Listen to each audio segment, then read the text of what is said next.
From Pacifica, this is Democracy Now!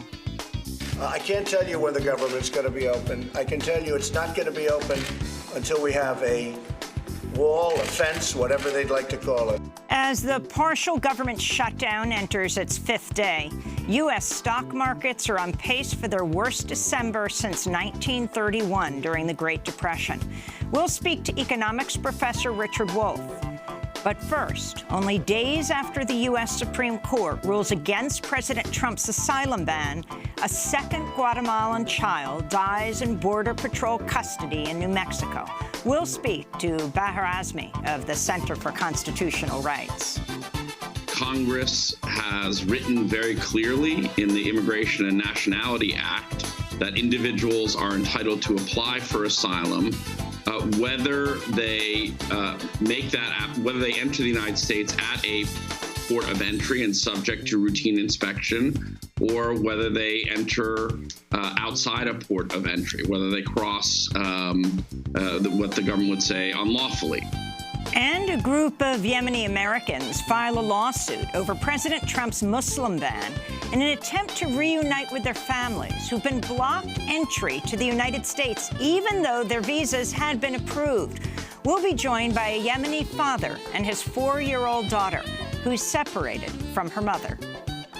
When she asks me for her mother, I always give her hope. I tell her she's coming soon because she don't understand what travel ban mean. And I always, try to take her out when she crying for her mother.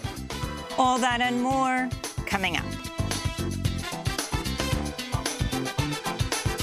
Welcome to Democracy Now!, democracynow.org, The War and Peace Report. I'm Amy Goodman.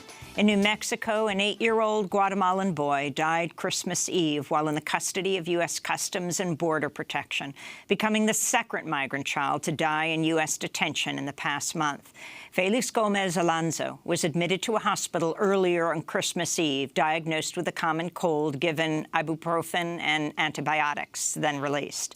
But the boy continued to become more ill throughout Christmas Eve. After he began vomiting, the boy was sent back to the same hospital but fell unconscious along the way. He was pronounced dead just before midnight Christmas morning. The cause of death is yet unknown. The boy was first detained along with his father on December 18th. The Trump administration said it was investigating the latest death and that it had ordered medical checks of every child in its custody. This follows the death of 7-year-old indigenous Guatemalan girl, Jacqueline Calmaquin, who died December 8th, also in New Mexico, 2 days after she and her father presented themselves at the border in a bid for asylum. While he's talked endlessly about the border wall, President Trump has neither tweeted about nor spoken about the dead children in U.S. custody. The deaths have drawn international condemnation and calls for a thorough, independent investigation. Felipe González Morales, the UN Special Rapporteur on Human Rights of Migrants, said, quote, "States have an obligation to care for migrants who arrive at the border. They cannot treat them as animals and inhuman conditions. Detention of children based on their migratory status is a violation of international law," he said. The UN Special Rapporteur added. The latest migrant child deaths come as the federal government entered its fifth day of a partial shutdown over President Trump's demands for more money for an expanded wall on the U.S.-Mexico border, with 88% of Department of Homeland Security workers among federal employees forced to work without pay. On Christmas Day, Trump said the shutdown will last until Democrats agree to $5 billion in new funding for the wall, despite his campaign pledge that he would make Mexico pay for the wall. I can't tell you when the government's going to be open. I can tell you it's not going to be open until we have a wall, a fence, whatever they'd like to call it. I'll call it whatever they want. But it's all the same thing. It's a barrier from people pouring into our country from drugs. It's a barrier from drugs.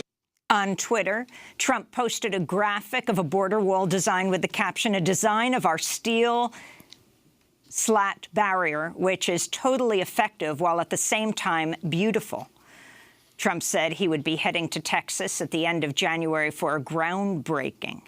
Funding for about a quarter of all federal programs expired at midnight on Friday, including the Departments of Justice, Agriculture, and Homeland Security. Some 380,000 federal workers have been furloughed. Another 420,000 are working without pay. Some within Trump's own Republican Party have suggested the shutdown is an act of bravado. This is Republican Senator Bob Corker of Tennessee speaking on CNN's State of the Union Sunday. This is a made-up fight, so the president can look like he's fighting. So this is something that is unnecessary. It's a spectacle. And candidly, it's juvenile. The whole thing is juvenile. The government shutdown comes as the Supreme Court ruled Friday the Trump administration cannot enforce a ban on asylum claims by immigrants who cross into the U.S. outside a port of entry. Newly seated Supreme Court Justice Brett Kavanaugh sided with the Trump administration, while Justice Ruth Bader Ginsburg sided with the 5-4 majority in blocking the Trump administration's asylum ban. Justice Ginsburg's vote came as she was hospitalized in a New York City cancer center where surgeons on Friday removed 2 malignant growths in her left lung. Doctors have called the surgery a success and say there's no sign that Justice Ginsburg's cancer has spread. Ruth Bader Ginsburg is 85 years old. She cracked 3 ribs last month after a fall inside the Supreme Court. 2018 marked Ginsburg's 25th year on the Supreme Court. She has not announced any plans to retire. In more immigration news, authorities in El Paso, Texas, scrambled over the Christmas holiday to assist hundreds of migrant asylum seekers who were dropped off suddenly by ICE officials outside a Greyhound bus terminal without any plan to house them. Local shelters say they weren't told in advance of ICE's plans, as is customary, leaving them to struggling to find accommodations for hundreds of migrants, including young children. On Sunday, Greyhound brought in buses where migrants could shelter overnight into the Christmas Eve holiday. Sergeant Robert Gomez of the El Paso Police Department said, "We weren't going to put 200 people on the streets of El Paso on a cold night. We wouldn't do that," he said. On Wall Street, the stock market plunged more than 650 points Monday, marking the worst December decline since the Great Depression of the 30s. The latest sell-off came after Treasury Secretary Steve Mnuchin spooked investors after revealing he'd spoken to the CEOs of the 6 largest U.S. banks in a bid to shore up confidence over the economy. This came as Trump renewed his attack on the Federal Reserve and openly criticized its chairman, Jerome Powell, whom he appointed. On Christmas Eve, Trump tweeted, quote, "The only problem our economy has is the Fed. They don't have a feel for the market. They don't understand necessary trade wars or strong dollars or even Democrat showdowns over borders."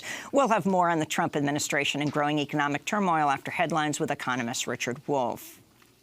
In Syria, Israeli warplanes fired missiles near the capital Damascus early Wednesday, with Syrian state media saying a weapons depot was blown up in the attack. Earlier this week, Israeli Prime Minister Benjamin Netanyahu threatened to launch more assaults inside Syria, saying he's targeting Hezbollah and other forces backed by Iran.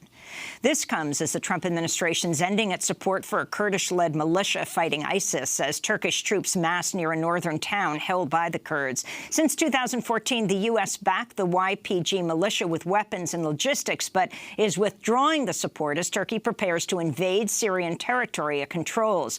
Last week, President Trump ordered the withdrawal of all 2,000 U.S. troops from Syria. The pullout reportedly came after Trump spoke by phone on December 15th with Turkey's authoritarian president, Recep Tayyip Erdogan. The White House later said Erdogan had invited Trump to a meeting in Turkey in 2019 and that Trump is open to a potential meeting.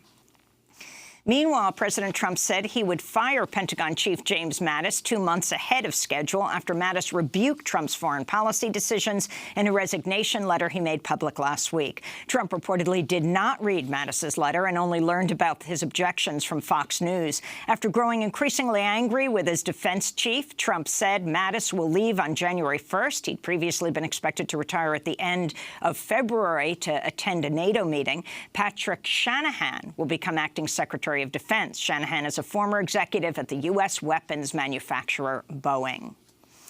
Meanwhile, President Trump's envoy to the coalition fighting ISIS has resigned over Trump's decision to withdraw U.S. troops from Syria. Brett McGurk was appointed 2015 by President Obama and held the role until his resignation last week. In Indonesia, the death toll from a devastating tsunami has risen to 430. On Saturday night, a massive wall of water suddenly emerged from the ocean, swept rapidly across coastal areas of western Java and southern Sumatra. Hundreds were swept out to sea as homes, hotels and businesses were destroyed. This is a spokesperson with Indonesia's disaster management agency. Sampai dengan hari ini, up until today, we've recorded that 430 people have died, 1,495 people have been injured, 159 people are still missing, and 21,991 are evacuees. The losses and damage to buildings data is still being collected. The tsunami did not follow a major earthquake and therefore did not trigger Indonesia's early warning system. Instead, it resulted from an eruption and underwater landslide at the Krakatoa volcano. Authorities have warned of more potential tsunamis and have ordered coastal residents to evacuate for higher ground. In Kabul, Afghanistan, at least 43 people were killed Monday after a team of gunmen stormed a government building and began moving floor to floor to target workers. The assault began after a suicide car bomber detonated outside the Public Works Ministry ahead of a gun battle that lasted for hours. No group has claimed responsibility for the attack, which was one of the deadliest assaults on Kabul this year. And Indonesia's army has been accused of using the banned chemical weapon white phosphorus on villagers in West Papua during assaults earlier this month that left 7 people dead and thousands displaced. A photo published in the Australian Weekly, the Saturday paper, shows a wounded man with what appears to be a severe leg injury from white phosphorus, an incendiary substance that burns through skin to the bone. The man was among victims of helicopter attacks on pro-independence activists in the Central Highlands of West Papua. The crackdown came on December 1st after West Papuans raised their flag to mark the anniversary of Indonesia's invasion in 1961. And those are some of the headlines. This is Democracy Now!, democracynow.org, The War and Peace Report. I'm Amy Goodman. And I'm Juan Gonzalez. Welcome to all of our listeners and viewers around the country and around the world. For the second time this month, a Guatemalan child has died in custody of U.S. Customs and Border Protection. 8-year-old Felix Gomez Alonso died in New Mexico on Christmas Eve after being detained since December 18th. Earlier in the day, he had been diagnosed with a common cold, given ibuprofen and antibiotics, and released. But the boy continued to become more ill throughout the day, becoming nauseous and vomiting. He was sent back to the same hospital, but fell unconscious along the way. He was pronounced dead just before midnight Christmas morning. This follows the death of a 7-year-old indigenous Guatemalan girl, Jacqueline Cal Maquin, who died on December 8th, 2 days after she and her father presented themselves at the border in a bid for asylum. Meanwhile, the Supreme Court has rejected President Trump's asylum ban, which attempted to deny asylum to anyone entering the country from outside of a legal point of entry. Supreme Court Chief Justice John Roberts joined the liberal wing of the court in the 5-4 vote on Friday. Justice Ginsburg voted from her hospital bed. The case was brought by the American Civil Liberties Union, the Southern Poverty Law Center, and the Center for Constitutional Rights. We're joined now by CCR's legal director, Bahar Azmi. It's great to have you with us again, Bahar. Explain this lawsuit. So this lawsuit was decided by the Supreme Court. Right. The lawsuit was initially filed the day that the Trump administration promulgated a regulation and an executive order that attempted to bar people from eligibility for asylum if they enter outside a port of entry.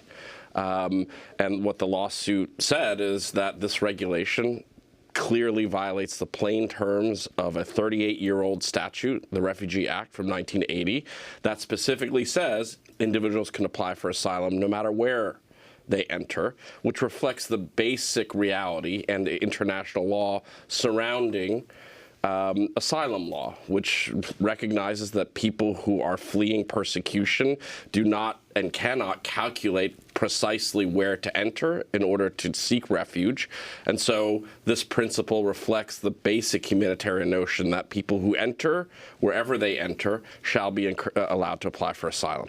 So the Supreme Court left the decision striking down the regulation in place as it plainly violates the law. And now this President Trump had earlier dismissed the lower court decision by Judge Tiger, claiming this was an Obama judge that was making this decision. But now we have the full a 5-4 vote in the Supreme Court upholding that. That's right. And the Ninth Circuit Court of Appeals, in a majority opinion written by Jay Bybee, who is a Bush appointee, also affirmed... Known for the torture memos. Yes, among other things. That's right.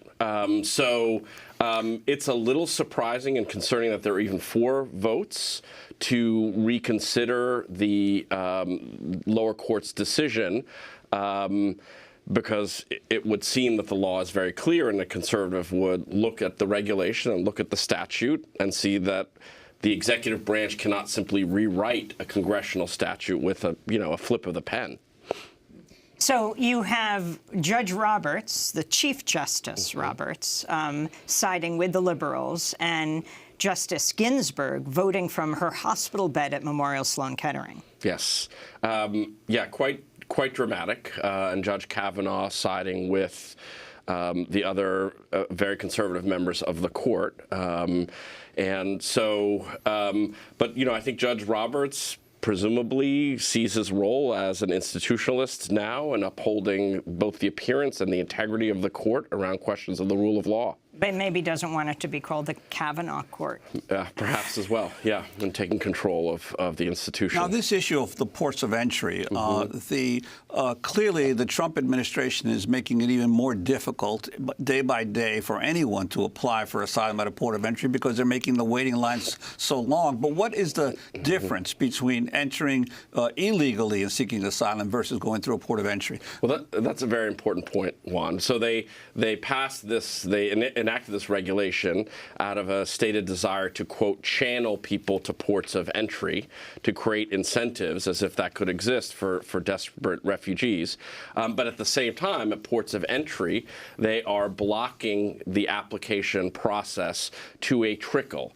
And so migrants are stuck in very dangerous locations like Laredo or Tijuana, or Juarez, which have endemic violence and gang presence, and being forced to wait weeks. And people are dying there as well as a result of the Trump administration's deterrence policy. Which brings us to the death of this little boy, 8-year-old Felix Gomez Alonso. Once again in New Mexico, just as Jacqueline Kahl died on December 8th, as she and her father, and this time Felix and his dad, were in Border Patrol custody. He was brought there he came over the border December 18th. He's been in custody for about a week. This is a second child to die. What more do you know about this? I don't know all of the details, and apparently there's an investigation to be taken, but I do think we know several things. First, people, including people with children, make this journey not as the right would have it, to exploit the American immigration system, but out of genuine desperation to flee horrific violence or crushing degradation and poverty. Second, the journey is in fact very dangerous and arduous, which reflects, in fact, the desperation people feel to cross from, say, Guatemala, El Salvador, through Mexico into safety in the United States. And third, and perhaps most importantly, the product of these and other deaths on the border, on both sides of the border, comes from the Trump administration policy of deterrence. They want to make it as difficult as possible for individuals to enter the country, and at some level are satisfied about reports of horrific conditions on both sides of the border and deaths. And as the UN Special Rapporteur noted, the other piece of this is that children are being held in adult jails, what migrants called icebox, because they're freezing. And all of this is intentional.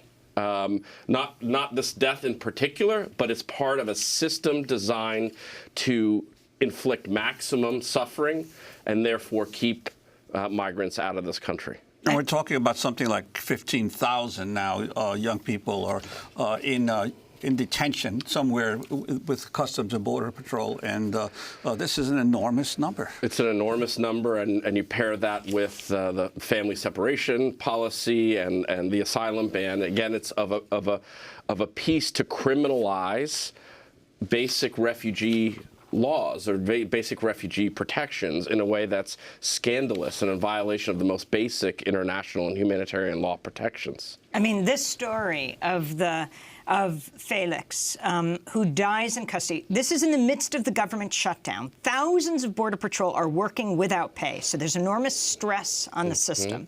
Trump speaks on Christmas, tweets endlessly, never once mentions the death of this child, nor the death of Jacqueline. But treats about the wall endlessly and about, quote, border security. Yeah, I mean, we can't expect any sort of empathy to cross the megalomaniac's brain, and he would presumably see this as a consequence of the child's doing rather than a consequence of his administration's policies. Well, we're going to be joined by a 4-year-old child who's trying to see her mother, who had been granted a visa, a Yemeni mother, but under Trump's Muslim ban, that was revoked. And you've brought a lawsuit in that case. We're going to be talking about that later in the broadcast. I want to thank you for being with us now. Rich, Baher Azmi is legal director of the Center for Constitutional Rights. When we come back, first, though, we'll be joined by Richard Wolff, the well-known economist, talking about the country's economy right now. Stay with us.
Winter Spirit by Catherine Hoover, the composer and flautist, died on September 21st at the age of 80. This is Democracy Now! I'm Amy Goodman with Juan Gonzalez. Well, the partial shutdown of the U.S. federal government is entering its 5th day after political impasse with Congress over President Donald Trump's contentious demand for border wall funding. Funding for about a quarter of all federal programs expired at midnight on Friday, including the Departments of Justice, Agriculture, and Homeland Security. On Christmas Day, Trump said the shutdown will last until Democrats agree to fund his $5 billion U.S.-Mexico border wall, despite his previously repeated claims that Mexico would pay for the wall. The shutdown is occurring as concern grows over the U.S. economy. U.S. stock markets are on pace to suffer their worst December since 1931 during the Great Depression. In response, Treasury Secretary Steven Mnuchin held an emergency meeting with top financial regulators and also convened a separate call with top executives of 6 major banks. This came as President Trump renewed his attack on the Federal Reserve, openly criticized its chairman, Jerome Powell, whom he appointed. On Christmas Eve, Trump tweeted, "The only problem our economy has is the Fed." Well, for more, we're joined now by Richard Wolff, Emeritus Professor of Economics at University of Massachusetts Amherst, visiting professor at the New School, founder of Democracy at Work, hosts a weekly national television and radio program called Economic Update, author of many books, including Capitalism's Crisis Deepens Essays on the Global Economic Meltdown. Richard Wolff, welcome to Democracy Now! Thank you. So you've got, before this, the capital gains tax break, the break for the richest Americans, and President Trump says he was improving the economy, and now the stock market has plummeted back to the Depression times. Explain. Well, you know, we've had an economy that never really escaped the crash of 2008. In a way, the last 10 years have been an economy on life support. Vast amounts of money pumped into the economy, record drops in interest rates, inviting everybody, business, individuals, governments, to borrow money, a debt-sustained situation. And after a while, you can't mount up the debt on the basis of an economy that hasn't really gotten going. And we're seeing the eventual break. You know, the capitalist system has a downturn every 4 to 7 years. It's had that for centuries. And the last big downturn was 2008 and 9. So if you do 4 and 7, you add it to 9, we're due for one. And every major stock market observer, bank, and so on predicts that we're having a downturn. So it's really only a question of exactly when, and the stock market anticipates this. And so we're having, in a way, economic chickens coming home to roost. And the notion that it's just the Fed's policy that explains this is really the kind of remark that would get a student a very low grade in any economics course. Richard, why, if over the last 10 years, the Federal Reserve kept interest rates so low and provided so much cheap money, and why hasn't inflation increased dramatically in the U.S. over this period of time? Well, you know, the irony is it's one of the bizarre ways an economy works.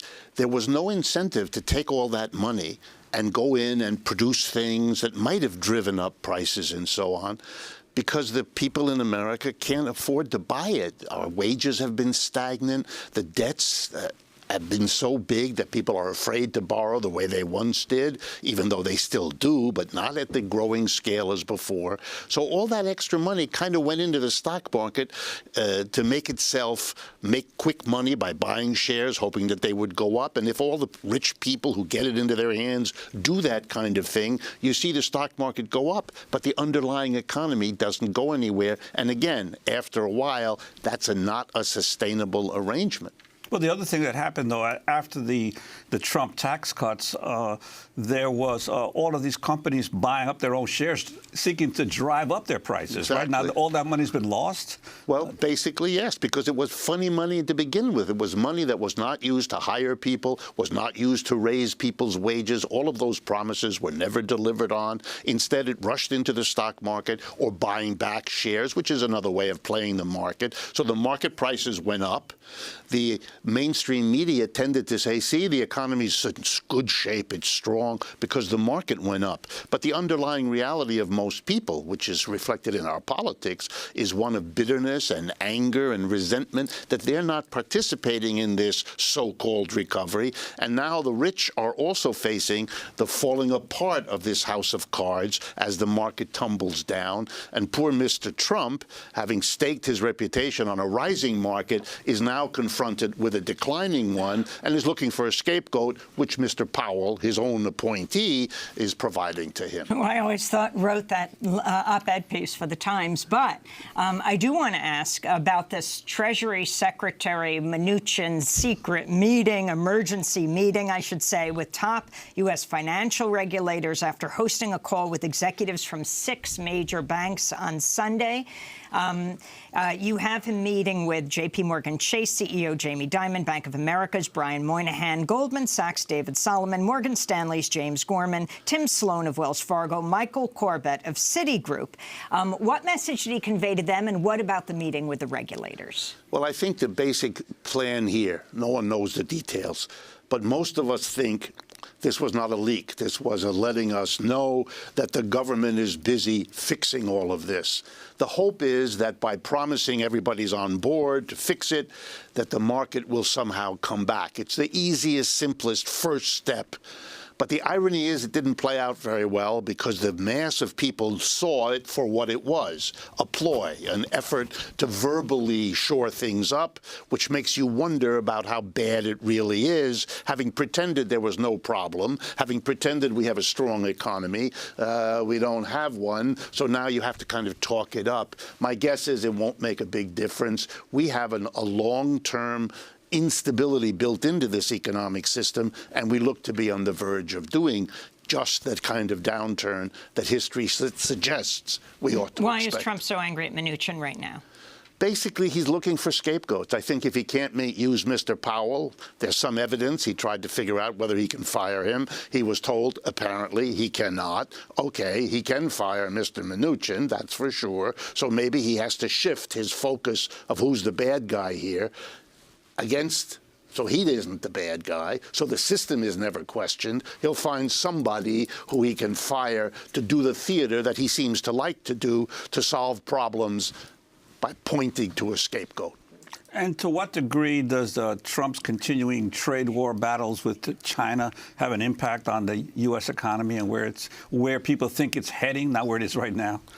Mostly at this point, it's terribly uncertain. Companies around the world cannot make plans, cannot make investments, cannot make assumptions about what's going to happen because we don't know what he's going to do. We don't know what the Chinese are going to do.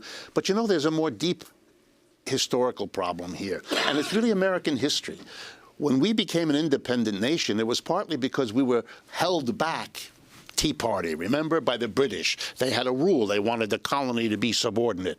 We didn't want to do that as Americans, and we ended up pushing back against the control, the effort to hold back American development. We went to two wars, the Revolutionary War and again the War of 1812. The history records are not good about trying to squelch an upcoming economic power. China is today's upcoming economic power. The effort to squelch and stop it is both likely to fail and extremely dangerous because these trade wars have a nasty habit of becoming military. Now, what about this government shutdown and who it hurts? I couldn't help thinking about the fact that so many hundreds of thousands of workers will not be paid. Of course, it's particularly painful through the holidays. Many other hundreds of thousands are being furloughed. You have those in the private sector who rely on the government jobs for their jobs. They will lose their jobs or not be paid. I mean, President Trump, before he was president, of course, we know that he didn't pay many of his own workers. But this idea of who is hurt during a government shutdown and who continues to get paid.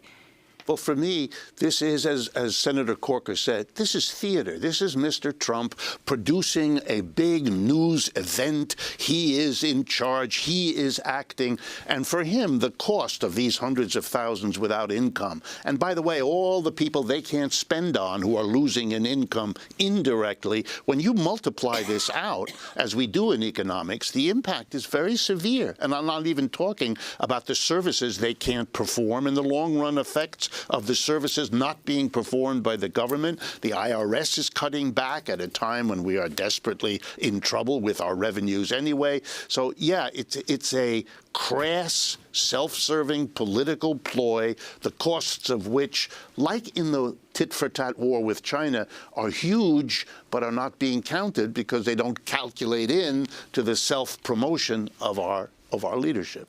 But this is all coming supposedly in a time when we have the lowest unemployment record in decades, supposedly, or unemployment rate. Yet, of course, many of those who are employed are severely underemployed. But I'm wondering what your sense is of the actual economy itself. Well, the reality is that we have a lot of employment, but the quality of the jobs has collapsed over the last 10 years. The people who work now used to be people who had a job with good income, good benefits, and good security. The jobs overwhelmingly created have none of those things. Low wages, that's why our wages have gone nowhere. bad benefits. Those are shrinking, pensions and so on. And the security is virtually gone. One of our biggest problems in America is people don't know 1 week to the next what hours they're working, what income they'll get.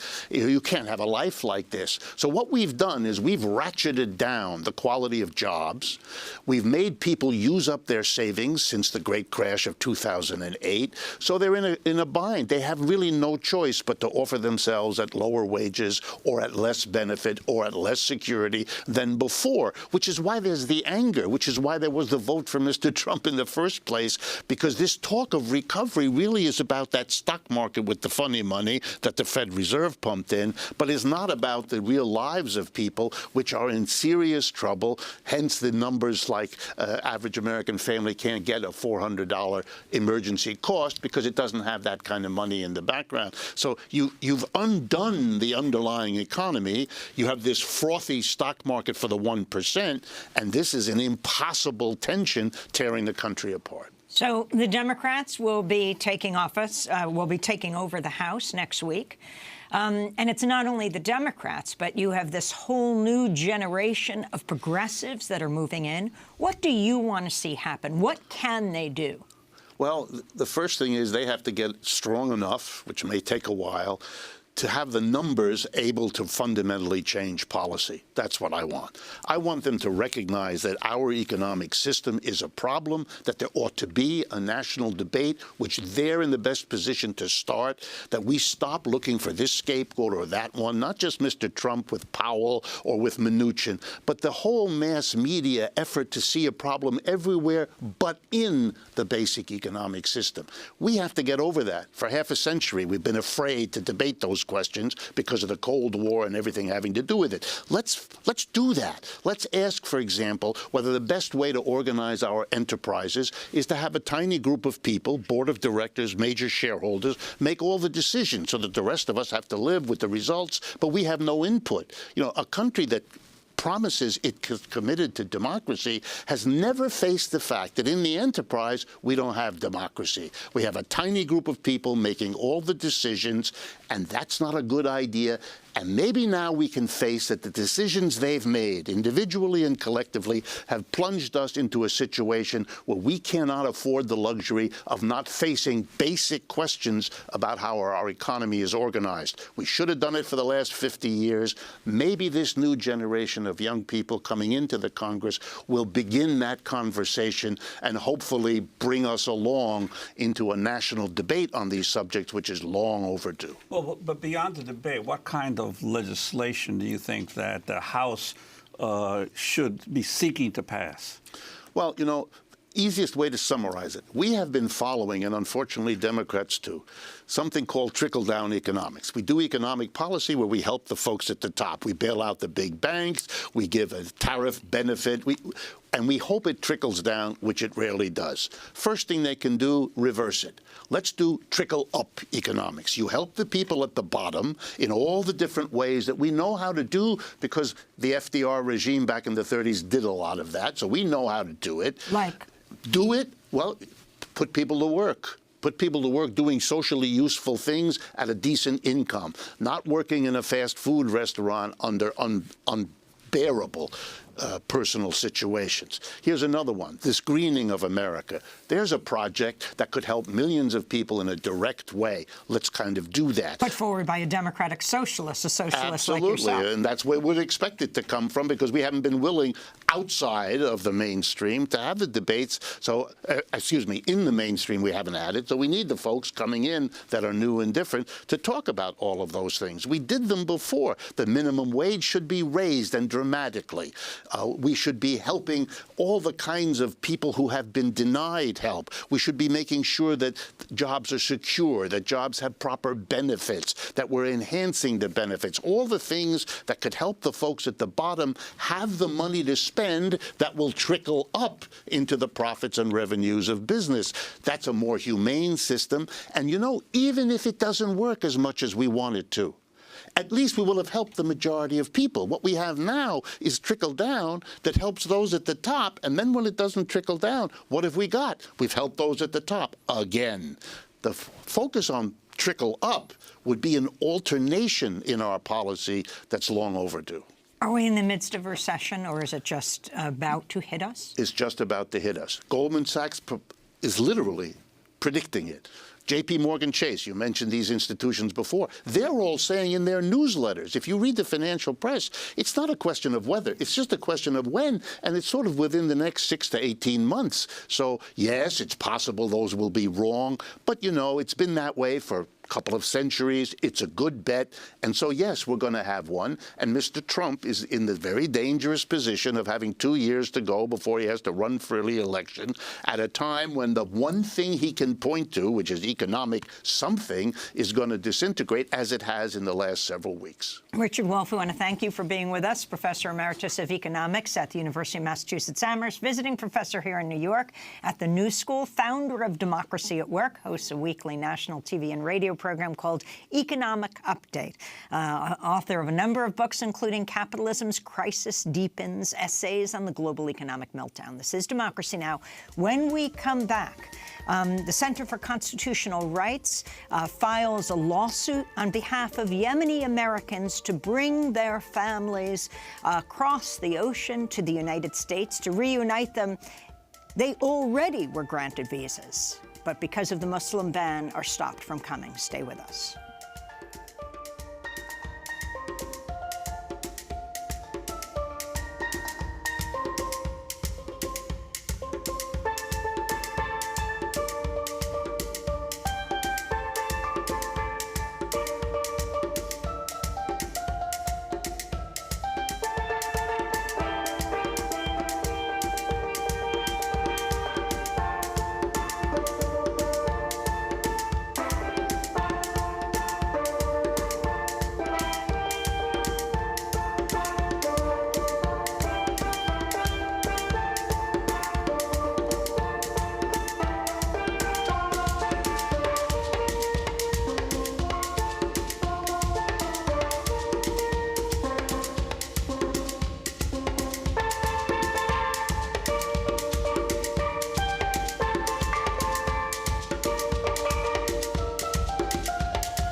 Coming Home by Women of the Calabash. Founder Madeleine Yayodele Nilsson died on September 6th at the age of 69.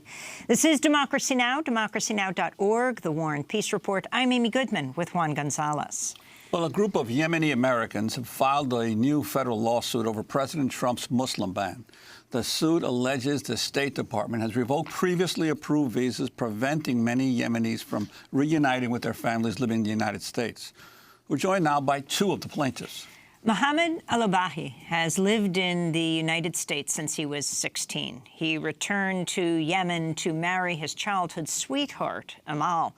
But she's been prevented from coming here, even though her visa had been approved. We're also joined by Ahmed Abdul Wahab Mohammed and his 4-year-old daughter, Ari. They are both U.S. citizens, but Trump's travel ban has separated their family. Ahmed's wife and Arish's mother has been unable to come to the United States, even though her visa was approved. We're also joined by Ibrahim Katabi, a Yemeni-American activist, senior legal worker at the Center for Constitutional Rights, and back with us, Bahar Azmi, who is legal director of the Center for Constitutional Rights. Bahar, first lay out this lawsuit that you just filed this week. Sure, Amy, thank you. So people are aware generally about the Muslim ban, which has eliminated the possibility of obtaining visas for hundreds of thousands of potential applicants from Muslim-majority countries, including Yemen. The Supreme Court unfortunately upheld major parts of the Muslim ban last year. But what we were seeing is even individuals who had been approved for visas prior to the Muslim ban taking effect were later denied those visas, where State Department officials were saying, well, the Muslim ban, this proclamation, means you're not entitled to the visa the consular officials in the State Department already granted them. So there's a way in which... So this is retroactive. They're making it retroactive unlawfully, because the proclamation is not supposed to take away visas that were already granted by law. So not only is the proclamation an outrageous discriminatory act, consular officials are using it as a pretext to deny people benefits they're actually already lawfully entitled to. So we filed a lawsuit demanding that these families be given the visas, be handed over the visas that were already approved for them. And Mohammed Al-Abahi, you are the lead plaintiff in Al-Abahi v. Trump. Could you talk to us about your situation? What happened with you? My wife had her interview on November 14th of 2017 at the U.S. Embassy in Djibouti. Right after the interview, she was given a letter that indicated that her visa was approved, and all she had to do was just wait 2 weeks until the visa is printed. But it's been since that time until now we haven't heard anything from the embassy.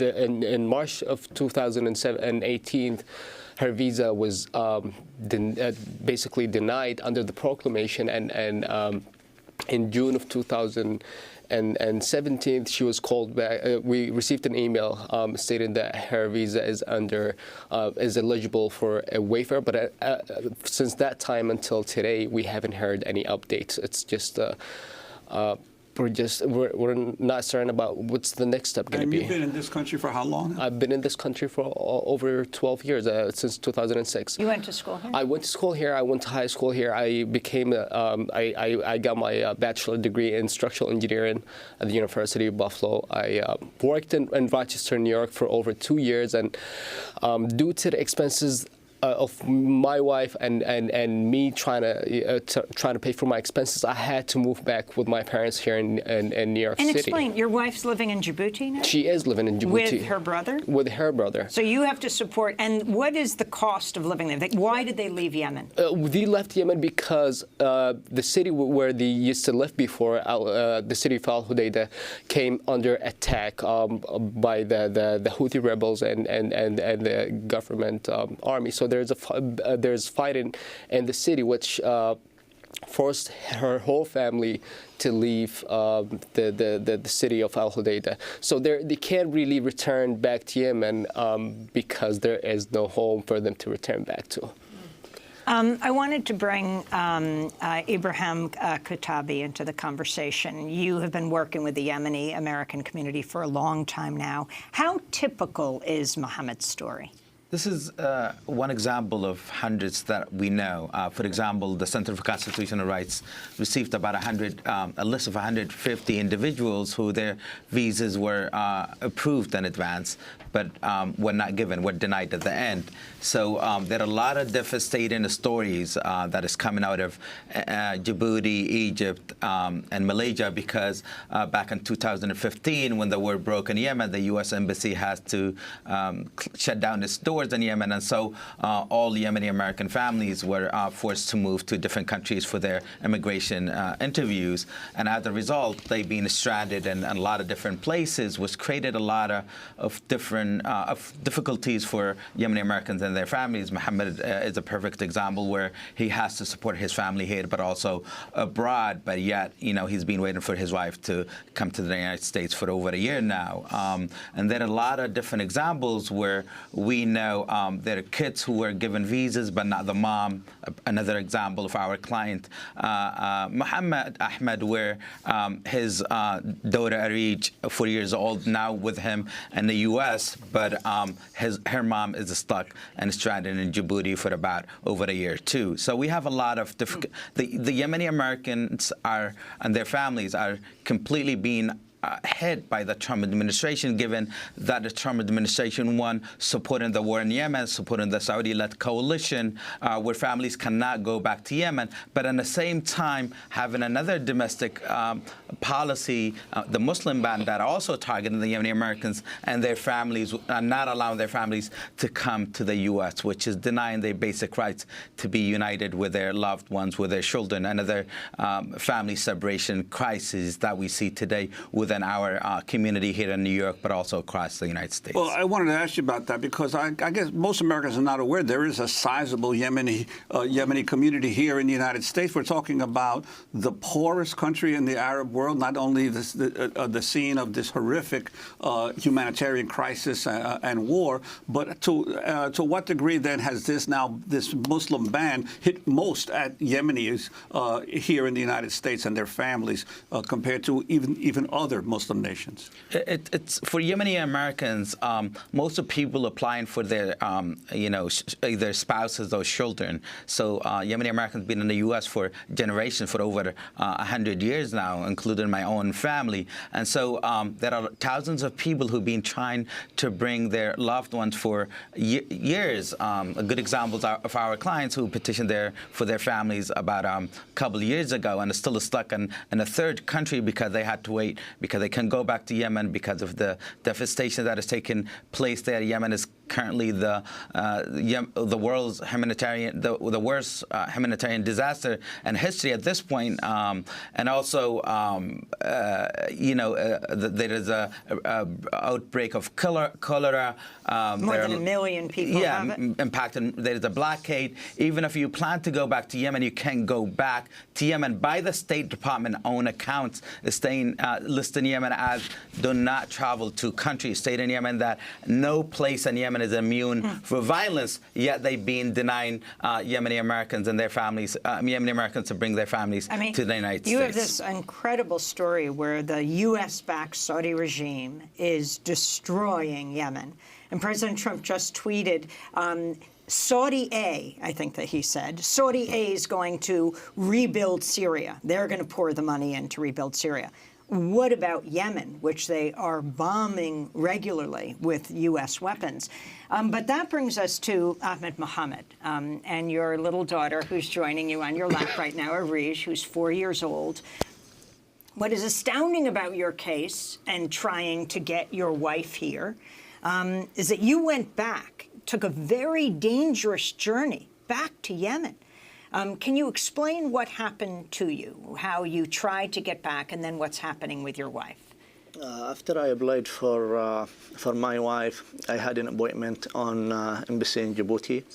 So I traveled back to Yemen, and was a very limit of flight to Yemen. And that day was very hard to travel to Yemen. So I went to Oman. And I traveled from the border all the way to where I live in Taiz, the city called Taiz. It's like about more than 24 hours. I was traveling local in the buses and in very, very dangerous places. So after that, I took my family to Djibouti, and Also, the way to Djibouti was very hard because Djibouti, they stopped all the flights from Yemen to Djibouti. I went through Sudan, then from Sudan I went to Djibouti. So it was a very, very hard journey from Yemen from here to Yemen, then from Yemen to Djibouti. And you got an approval for your wife to come to the United States? Yeah, I applied for 3 visas for my wife and my daughter and my mother. So I had the proof for all the visas. We did the interview. They checked all the paperwork. They told me everything is good. Then after I did the interview on October 5th. So on October 11th, I had the first visa for my mother. Then in October 11, I had the visa for my daughter Arij. Then I was waiting for my wife. They told me like it's gonna be approved for it's gonna be like issued for the following weeks, like after 2 weeks. This is 2017. That's in 2017, yeah. So I was waiting about 6 months for my wife to get her visa, and I don't get anything back from them. So then I get scared if her visa gonna be expired. Arij. Yeah, Arij. Then I took Arij and they left my wife there in Djibouti, and she was pregnant in her last month. Arij, let me just ask you, where is your mommy?